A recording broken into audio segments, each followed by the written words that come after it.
ओम मित्राय नमः। ओम रवये नमः। ओम सूर्याय नमः। ओम भानवे नमः। ओम खगाय नमः। ओम पूष्णे नमः। ओम हिरण्यगर्भाय नमः। ओम मरीचये नमः। ओम आदित्याय नमः। ओम सवित्रे नमः।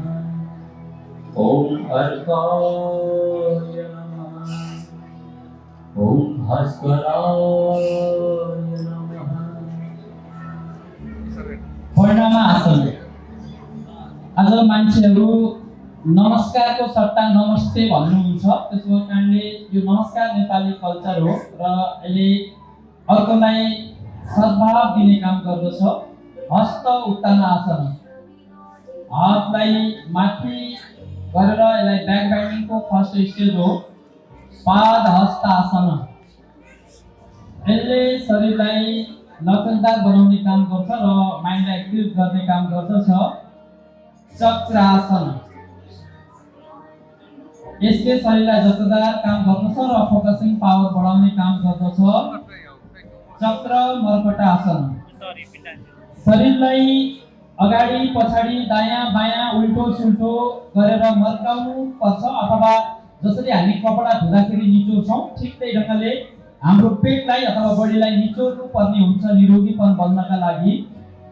पश्चिम उत्तानासन। पश्चिम उत्तानासनले एकत्रित गर्ने काम गर्दछ माइन्डलाई र शरीरलाई लचकदार बनाउनुको साथै फोकसिङ पावर बढाउने काम गर्दछ। कपोतासन।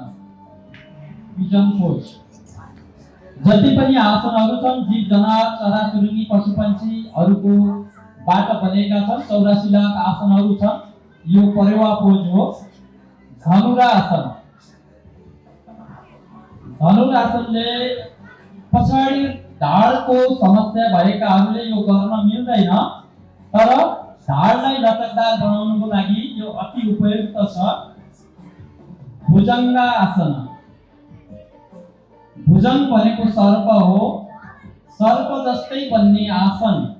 यो आसनले ब्याक बाइन्डिङ अथवा ढाड समस्याहरू हुन दिँदैन, भएकाहरूले फेरि गर्न मिल्दैन।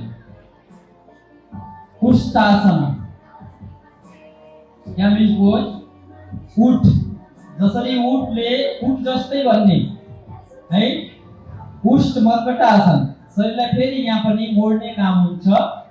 उष्ट मर्कट आसन। सल्वासन। सल भनेको पनि एउटा चराको नाम हो। त्यो चरा जस्तै बनेर बस्नु पर्ने अवस्था हुन्छ। राजा ऋषिमुनिहरू यसरी गर्नुहुन्थ्यो। जब शरीरलाई यहाँ हामीले लेभल वाइज छ, फर्स्ट सेकेन्ड थर्ड फोर्थ, कोही फर्स्ट लेभल अरू हुनुहुन्छ।